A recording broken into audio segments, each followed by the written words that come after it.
It's time for the College Hockey Show!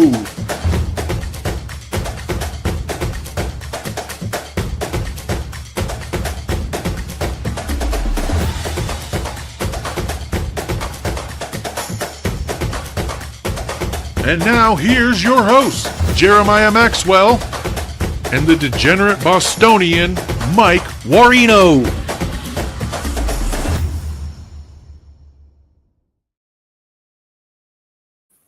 Hey, good evening, guys. Happy Monday. I hope all is well. I apologize. I'm still fighting a little cold here. So that's my bad. I will eventually get over this, but 'tis the season. So you got to deal, and I appreciate your patience. Nonetheless, the beard is still traveling. He shot me a text this morning. He should be back as soon as possible. It's a little crazy right now with everything going on. Flights aren't exactly as smooth as possible. But here we are, and we're back. What a pretty crazy weekend. A Sunday game. I was at Matthews Arena, the second to last men's hockey game that'll be there. They end the year with BU next weekend, and then there it goes. There goes Matthews, the oldest active hockey rink in the world.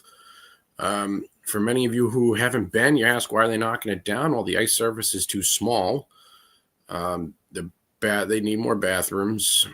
Everything's an obstructed view. Benches aren't exactly big enough for the players. I haven't heard any complaints about the locker rooms, but the roof leaks. It's an old building, guys. It's over 100 years old. There's just no other way to do it. And there's no parking whatsoever. It's almost impossible to get to Matthews. New building coming in, regulation size ice, no obstructed views. Hopefully the roof isn't going to flood. There'll be actual bathrooms for people to use, and there'll be parking. There's a nice garage going in underneath it. So much needed addition, though it is sad to see such a historical building go. But that was my Sunday. I watched UMass win 2-0 with an empty net goal. That's UMass's first Hockey East win this season. Pretty scary thought there. If you told me after Thanksgiving last place would be UMass Amherst, I would have laughed at you. But here we are, last place UMass Amherst going into the Christmas break here. I do want to point out that this is actually the last weekend of full games. Then they are students; they do have a break, and then World Juniors are the 26th of December through the 5th of January. There will be games going on then, and teams will just be playing, their normal healthy scratches and filling in holes. Honestly, it's some of my most exciting times there because I get to see, that freshman that may only get one game this year, and that's this game. When someone like Hagens is playing for Team USA, or Martone declined, but Gavin McKenna playing for Team Canada. Now you got to fill in that hole. So it's exciting to see that first weekend of games. But going through the weekend, Battle of the Border, one of my favorites. I've said it 1,000 times. I had a cousin that played at UNH way back in the day. UNH goes into Orono and sweeps their rival. Very unexpected. Rivalry games, I always say anything can happen. I will always also say Orono is one of the hardest places to play in the country. Everything College Hockey has posted that they're number 4. Spit and Chicklets has put them at number 3, so they are very difficult to play in. For other sources as well, having been there myself, it's definitely a hard place to play. So the fact that UNH went in and stole 2, very surprising. Very happy about that. Go Wildcats. Definitely a cat's house here. Other big upsets. Clarkson beats Cornell. No, it's not the first time we've talked about Clarkson upsetting a team. There was over 45.5 hits as predicted. With that being said, very surprised. Cornell, they actually stayed in the rankings. I don't hate that idea. I don't love it either, but the Ivy League's got to get more games in. I know people are saying, well, what about the pairwise? Well, pairwise is now technically NPI. I'll be going by NPI. Beard and I will be doing that probably after New Year's. And the reason why we're just sticking to the rankings, we want the Ivy League to get more games. That's still being adjusted pretty heavily based off the Ivy League lack of games. Or I say Ivy because the ECAC, which has like a team like Quinnipiac, they're playing a full schedule. But the true Ivy League schools, your Cornells, your Harvards, Penn, Princeton, etc., they're playing the old school Ivy schedule. They normally play a lot of out-of-conference games, so they don't get a lot of them. Another big upset, Vermont and BU. And in my mind, Maybe one, great for the Catamounts, having a win against BU this year. They've got a win against Maine. So they've got a couple of, ranked opponent wins. How long will BU stay in the rankings? They're still technically ranked, and I'm kind of laughing at it. Depth-wise, I actually think they have more than Penn State, but Penn State's winning games, and BU is not. It's just plain and simple. Can the Terriers turn it around? Jay has been known to turn around his team. His first year coaching, I laughed at how bad BU was. It was pretty comical how much they sucked. And they got red hot, won the Hockey East, and ended up in the Frozen Four. They had to win Hockey East to get into the tournament that year. And by doing so, they shot through the roof. And instead of being, an auto bid team, because they had to beat, at that time it was number 1 BC, it was like number 5 Maine, number 10 or 11 UNH. Like, they went through the meat grinder, 3 top 12s. They went from, should have been a 4 seed, an auto bid, to a 2 seed, got a pretty favorable first round matchup, and then poof, you're in the Frozen Four. So Jay has already proven he can turn it around as a coach.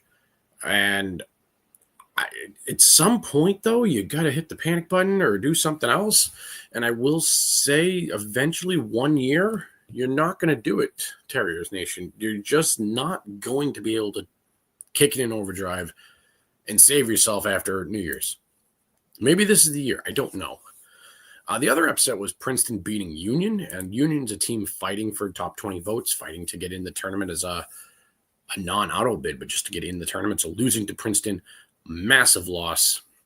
They did beat Quinnipiac, and I'm not calling that an upset because Quinnipiac's ranked. Union should be ranked. It's all very weird. Again, ECAC doesn't have enough games yet for me to give them really good consideration. Dartmouth did get another first-place vote. Expect that they're 10-0. They are undefeated. So let's see what Big Green can do. Really weren't many close calls this weekend. You either blew somebody out or upsets happened. There was no near misses, which, it happens. I do think it's ironic, but it happens. There was a shootout with Army and Sacred Heart. I guess we'd call that a close call because we had Sacred Heart money line on that one. Thank you, Sacred Heart, for pulling it out. We needed you. Even sweeps, not a whole lot of them. As I mentioned, UNH sweeping rival Maine. Massive, massive win for UNH. Puts them at 5th in Hockey East, which is, I thought they'd be 5-6 on the high side there, but, team like UMass down below, kind of scary, but also goes off what I've been saying. It's just not Hockey East year. I look at the Big Ten, 1, 2, 3, boom, all in the Big Ten. And then you look at the NCHC, they've got how many in the top 10? They've got 4. They're at number 4, they're at number 5, they're at number 6, number 7. So out of the top 7, 3 are in the Big Ten, 4 in the NCHC. Dartmouth, Penn State, who I'm putting a little asterisk next to because I'm not believing in them, and then Quinnipiac. But, this is the Western Hockey World's year. It's not, unless something changes, right? Like Maine gets hot, which they have the roster to do so. BC remains hot. They're winning more games. So maybe everyone gets healthy and BC comes around. Coach Park, get your act together. Stop playing guys a minute and a half shifts. That's not right. That's insane. That's ludicrous. And they will have no legs come the actual tournament. So maybe we change that up a little bit too. But, for right now, sticking to it, not Hockey East year, but yeah, Wisconsin beat Notre Dame. They scored 16 goals. They fell asleep in the first period, first game, going down 2-0 to win that one 7-4, and then won 9-2 the next day. So, yeah, Badgers, you had a bad period, played 5 amazing ones. There's a reason, you're ranked so high. There's a reason we believed in you. UConn sweeps Merrimack. Friday night, I was at the UConn-Merrimack game. 2 beautiful fights, like old-school hockey fights. Gloves were dropped, sticks are on the ice. Guys are just pounding each other. Why no suspensions, I don't know. I'm not mad about that because I'm a hockey fan. I think we all know fighting and hockey go hand in hand. It happens all the time. I know the collegiate level doesn't allow it, and it's bad and it's violent. It's guys, these are hockey players. especially with the kids coming down from Canadian juniors. You can fight in Canadian juniors. You can fight in major juniors.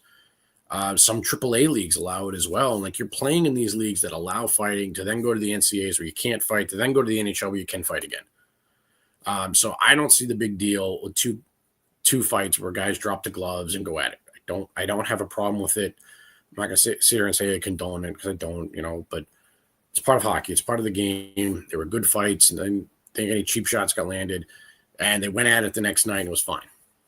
So I thought it was a pretty well officiated game that Friday. Saturday I wasn't able to get there. I was down in Yukon. But very entertaining. And I will say this is the first time, and I was sitting there in the stands going, where's this Merrimack team been all year? Where's this fight in them been all year? You would say, where's the dog in these guys? Because many times I've watched them this year, and it's just been a sad, sad team. No life, no energy. It's almost like they didn't care, didn't want to be there. And it was, it's a depressing team. And then I see them play Yukon. They're dropping the gloves. They're sticking up for each other, and just renewed energy. It was so refreshing to see. So Merrimack, bring that energy you brought this weekend to the rest of the season. And we got a squad here. Plus, those new jerseys look beautiful. Thank you for not being a damn highlighter. My God, they're so ugly. Never bring those back. New Balance, what were you doing? Please do not bring those jerseys back. Don't donate them either. Just get rid of them. Nobody wants to wear that highlighter. I do want to put a special note. Senior forward, I apologize for pronouncing your name wrong, man. Tabor Heaslip of Yukon.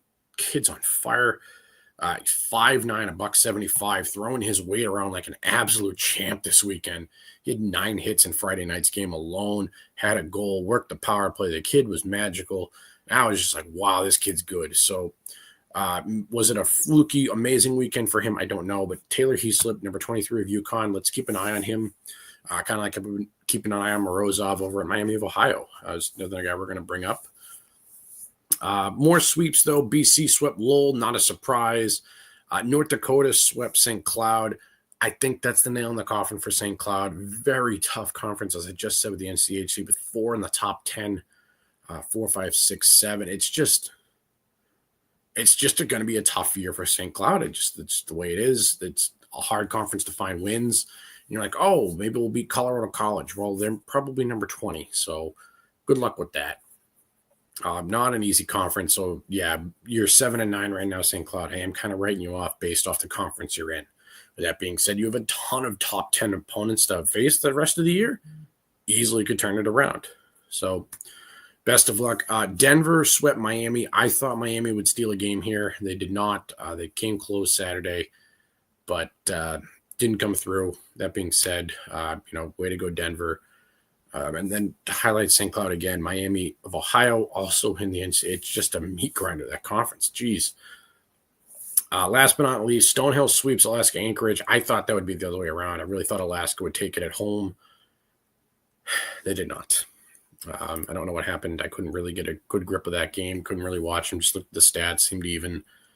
But hey, at the same time, good for Stonehill. You guys are coming along just fine. New program. Got to get that arena fixed or finished. We need a real arena, not a pretty nice youth hockey arena. We want to see a real arena where locker rooms have some heat in it so gear can air out from the plane ride home and the next night, and guys have showers, and you're getting there. We're getting there. We're happy for you guys. A lot of splits this weekend. As predicted, Michigan State, the road teams would win. Some of you may ask, what do you mean road teams? Those schools are 7 miles apart. Friday they played at East Lansing and Michigan State. Michigan would win. Ann Arbor at the Yost, Michigan would host, and Michigan State would win that one. So it was a split. Both road teams won, just like we told you would happen here. If you're asking me why I didn't bet it, because it's 1 versus 3. I'm pretty confident in myself, and I did predict that, but sometimes you don't want to bet on a post going the other way. So Duluth and Western Michigan, they also split 4-7. Not a surprise there. Ohio State and Minnesota also split. They were the Thursday-Friday series.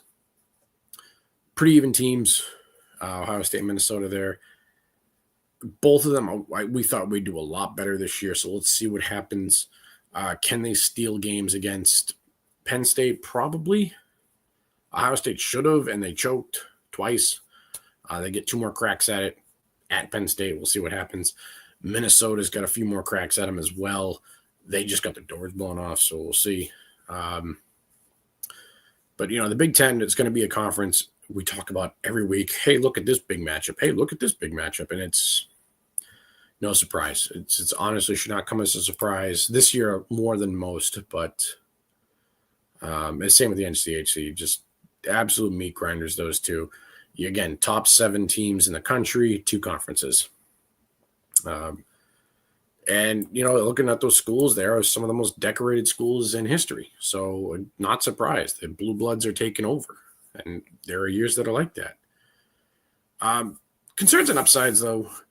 UMass Amherst only has 1 Hockey East win so far. I definitely expect him to be a lot better. Herbal is healthy again. He did dress. He was a backup.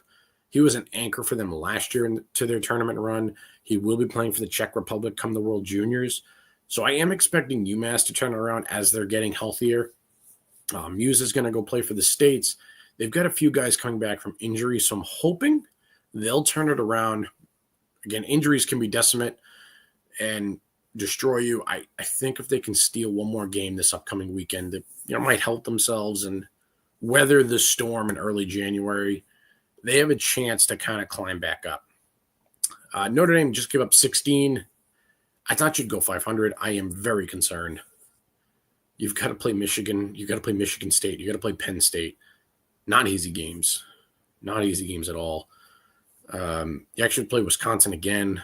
It's just, I wish you the best of luck, the Irish. I don't think it's your year. I thought you'd at least get 500. I don't think that anymore. And you have 6 drafted guys. Your goalie, Kemp, is going to be the starter for the United States, and I fully agree with that pick. I think he's a fantastic goalie. I think anyone would want him. But you need more than 5 skaters. There's a reason why Notre Dame was beating BC at BC. There was a reason they were up 2-0 against Wisconsin. There was a reason, they came back and scored 4 goals in 16 minutes at Merrimack. Like, they have 5-6 guys that can really skate, and then it falls off. It's surprising me a team like Notre Dame. Granted, they don't have the pedigree, the history of a hockey program, but it's Notre Dame. They've been there and done that for a few Frozen Fours. Like, they've got the money, they've got the facilities, they've got the brand. Very surprising they're struggling this much. Dartmouth did get another first-place vote. Expecting big things out of Dartmouth this year. Again, they did this last year, and then they played Merrimack, and they lost, and it just derailed the season. They're hosting Arizona State. They're not doing a normal tournament like they do over winter break, but they are hosting Arizona State for a weekend. I'll be there. I'll let you know what I think and blah, blah, blah. Just kind of stumbling through there now. They do play UNH next Sunday, so that's a great out-of-conference game. It's at Arizona State they're going to play, and then that's just the ECAC schedule after that. So, they very much could run the table. Harvard a couple times. They're flirting with, high teens, low 20s. Union, high teens, low 20s. Cornell, high teens, low 20s. Quinnipiac, top 10. It's like they've got teams they got to play. And, we'll see what the Big Green does. Instead of playing Merrimack, they're going to play Arizona State. So, again, let's see what happens. If they repeat what happens last year, it's unfortunate. Last year, they rose to number 4 and didn't make the tournament. I hope it's not the same. But we shall see. We absolutely shall see, what happens. And then I talked about it earlier. Is BU done for the year? I don't know. They were 18 last week. Now they're 20th. And the NPI is not giving them a lot of love, nor should it. I will say I'm not going to hit the panic button yet at the end of January. I will after the World Juniors or the U20s are over and we all come back and we got everybody there. Then we will – I think that one they've got a little bit more slack just because of what they've done this before in the past. A team like St. Cloud, I haven't seen them do this in the past. A team like Merrimack, I haven't seen them do that in the past. A team like BC, I have seen them do it in the past. UMass, I have seen them do it in the past. A team like Omaha, I haven't. So, I'm looking at those schools like, you got to do it now for me. And I'm okay with, again, I've said this 1,000 times, I'm okay being wrong. Please prove me wrong. Michigan has proven me wrong this year. I thought they'd be flirting with a tournament spot. Maybe they get go to the second round if they got the right matchup. Now they're number 1 in the country. I thought Wisconsin would be a top 10 team this year. Now they're number 2 and arguably number 1 in the country. I thought BU would be a national champion contender, and that's wrong. You know, it is what it is. So, you know, life goes on. Again, I love being proven wrong, and so I'm hoping for that.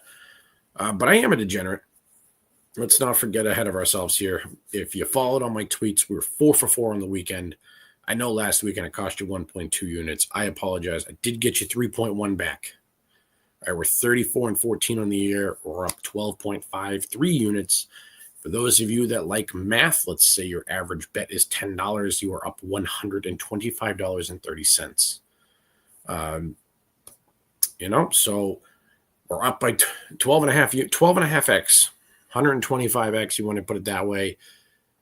I think that's pretty good. You look at any of the cappers out there, they're hovering at 60%. Perlo's at like 65. I'm sure some of you remember us from NHL Nightly. Perlo and Rico, they're in like the 65 percentile. 34 and 14. Let's do a little math right now. Got an extra minute here. You guys will chime in. 34 over 48. I am at 71%. I challenge anybody out there to be better than 71% of picking college hockey right now. So, yeah, that's my flex of the night. Keep in touch. Tomorrow, battle over at Island Providence and Brown. Fun time. It's a nice in-state rivalry. Providence, should they smoke them? Yes. Super young team versus Brown is it's a senior-heavy team, much older team. So you don't know. And that's the best part about these games. Anything could happen. It's a pretty open field this year, and I like that. With that being said, the top 10, pretty much all the blue bloods. So, but, you know, 11 through 40, I love how tight it is. And it's great. I look at some conferences like NCHC, and there's 6 points separating number 1 from number 7. And you're just like, wait a minute, hold on a second here. You're telling me if, you know, all right, the Denver's losing a bunch of people over the tournament there, and Arizona State gets 2 wins against a wounded Denver team. All of a sudden, you know, they go from 7th to 3rd. Now they're going to have let's say that holds out. Their first round matchup is a home game against Minnesota Duluth. Well, something could happen with Minnesota Duluth. And, you know, the team that should be playing, you know, now Denver's at 5 and Western Michigan's at 4. Well, you know, the top 10 team in the country is going to get eliminated in that one. And all of a sudden you're like, Arizona State, North Dakota, and St. Cloud, who shouldn't have been there, gets in, and Colorado, you know, when Denver's in, you're like, well, hold on. Like, now we've got drama. So anything can happen. I love the discrepancy. I'm sorry. But rounding out the show, I apologize how quick it is. There's just when a lot of chalk wins and we only get a few upsets, this is what happens. I will say a team like UNH, I am looking forward to seeing how it goes. Again, having wins against BU, having wins against Maine, I expect both of those teams to end the year ranked. And that's why I'm highlighting those. But they also have, you know, Clarkson has had a couple of top 10 wins. It sounds crazy to say. UNH started the year out really early with a win at Michigan State. Like, it's mind-boggling that they beat Sparta. And again, anything could happen. They beat UConn as well.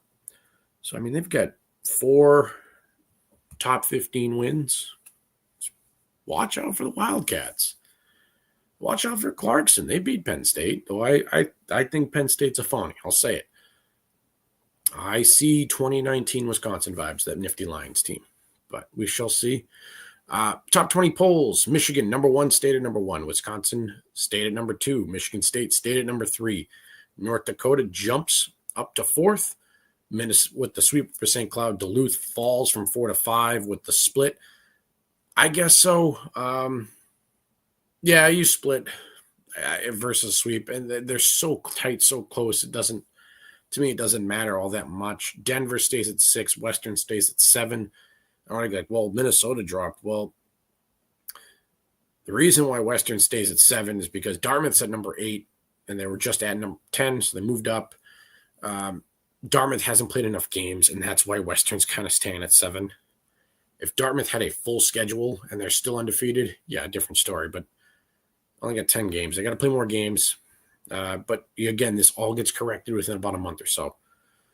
Penn State stayed at 9. Quinnipiac drops a couple of spots. Again, they did lose a game. And the downfall is when you play a bad team and lose, you fall a couple spots. Northeastern jumps up 1 to number 11. UConn from 14 to 12. BC from 15 to 13. That BC team is getting hot. I don't know what happened. Get hot. Coach Park, don't blow it. Stop playing everyone for a minute and a half because I'm watching teams get gassed out. Watching your guys get beat on the ice. All of your goals that you give up are end of shift. Enough with this minute and a half crap. 30 to 45 seconds. If they got a great shift, make it a minute. But a minute and a half is too long. It's way too long. Minnesota State drops 1 spot from 13 to 14. Maine falls all the way to 15 from 11. 100% agree with that. You can't get swept at home by anybody, especially UNH. Though then again, UNH could be better than we think. We shall see. Providence staying idle at 16. Cornell stays idle at 17. Harvard now number 18. They were not ranked last week. A team that was supposed to suck this year all of a sudden finds themselves ranked. Again, I have no problem being wrong. So let's see what happens. Colorado College jumps from 19 from 20, and BU falls from 18 to 20. And I honestly think that's a gift. I really do. BU, I don't think you should be ranked. Come at me. It's fine. Bring on the haters. Bring on whatever you want. I've said it 100 times. I live in the same town as Jay Pandolfo. I see his family time to time in the grocery store. I want to see it. I'm just getting the comments, and I apologize. Bulldogs are looking nice. Bulldogs are looking mint. They are beyond nice this year. A team that I thought maybe flirts with the Xcel Energy semifinals, finals to the NCHC, gets an auto bid with some upsets. I'm going to say I was wrong. I thought maybe they were somewhere between 12 and 18. No, they're definitely a top 10 at a minimum. At a minimum, top 10. Right now, they're at 5. I love them at 5 right now, and we're going to let the season play out. NPI has them at 4. But if you look at NPI right now, Dartmouth's number 1. So it's kind of interesting how the NPI works. We'll get into it more. We'll do a whole show on it like we did last year, what the difference is. They changed the formulas up a little bit, so it's going to take a little bit more depth to get into that. But lastly, just teams getting votes. Union got the most votes at 65. I agree with it so far, who they've played and how they've done. But losing to Princeton, it's tough for me to say that. UMass getting 42 votes. They did just beat number 11 Northeastern, and then they lost in overtime to them. So getting 3 out of 4 points against number 11, I get where you're getting some votes. If they're healthy, they absolutely should be ranked, but they're not healthy right now. I do want to say cheers to Curtis Irving, the supposed to be Amherst's backup, but he's been playing since our ball's been injured. I just want to say bravo, congratulations. It's a family-friendly show, so I'm not going to say what I know, but I did sit next to some of his friends. So congratulations to you, Mr. Irving. I hope you had a wonderful Sunday. I know a few people were very excited to see you back at campus. Miami of Ohio got 37 votes, and I agree with that. They were ranked last week at 19. They did just get swept by Denver. Give them some more faith. I think they can creep in to the top 20, but I don't know how much further they're going to get in the top 20. Holy Cross surprising me with some votes there. I don't see it happening. New Hampshire at 20, getting 20 votes. I agree with that. Big sweep. And you string together a few more wins, they'll be ranked. Augustana, Arizona State. They have the skills to be ranked. They're just not winning. And for Augustana, they don't have the firepower on their schedule to get back in the mix. Arizona State does. But Augustana does not. So Augustana, you got to run the table. I'm sorry, fellas. It's just CCHA doesn't have the firepower. It's unfortunate. but it's just this way you're in. Bemidji State, same story. RIT, same story. You don't have the firepower, so you got to run the table, and it's tough. St. Cloud has the firepower. Let's see what they can do. I think their season's toast. That's my opinion. Princeton's getting votes, so maybe it's not as big of upset. They beat Union, but I think they just got a good game in. That's my take. And Michigan Tech got a vote. I think they're a cool team, but I don't know. Looking at Princeton this year, they're 7-4. Their biggest win is probably Clarkson or Union. Scrolling through their schedule, Quinnipiac and Dartmouth, Cornell, those are their only big games there. So I don't know how much they're going to make up.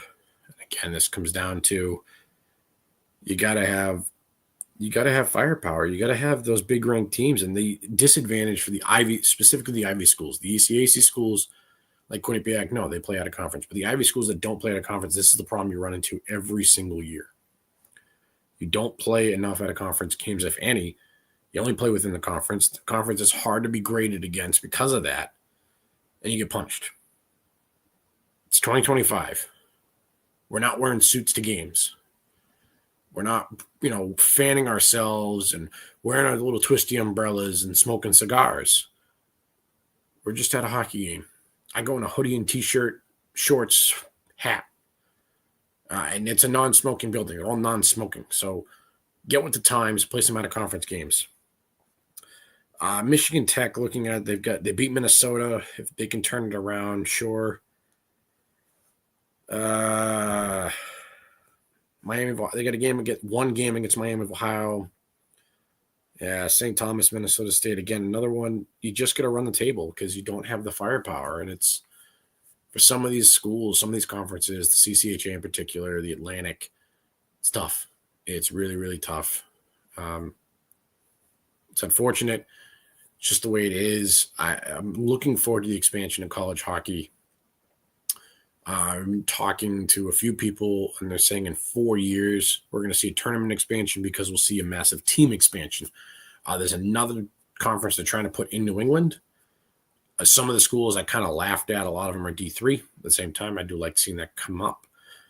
There was talk that the Pac-12 was going to come back. So you would have Colorado, UCLA, USC, Oregon would not go to the Big Ten, even though they're part of the Big Ten for literally everything else.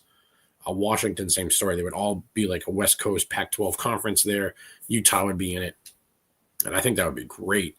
But if those two conferences come in, we're adding 26 teams, and that would expand the playoff by 9. So I don't know how they would expand by 9. So that'd be 25. So maybe they drop it to 24. I know what lacrosse did was they had a one-team play-in game. So for lacrosse, 17 teams, quote unquote, make it. 17 and 16 play. The winner gets the 16 seed and goes to the regular tournament to play number 1. So in this case, it would be 25 plays 24. The winner would play, the next seed, and out of the 24, 1 through 8 get a bye, and then 9 through 24 play. So maybe that's how we get 25 teams. Again, this is all within 4 years. Like, we're not going to see it this year, not next year, not the year after. 29, 2030, those would be the years we'd get to have this. So with that being that's today's show. I appreciate all you guys tuning in. I am updating my TikTok left, right, and center. Colleen, thank you very much for all the help. Very appreciative. Our first intern of the show. So cheers. And again, go Wildcats. Appreciate you and all the help you're giving me. Turns out you can teach an old guy new tricks about technology. With that being said, guys, though, thank you for tuning in. Let me know if you guys have any questions. Let me know about giveaways. We will be covering the World Juniors because, well, it's got college players in it, and I watch that like it's Christmas, reruns all over again. So cheers to everybody, and have a good night.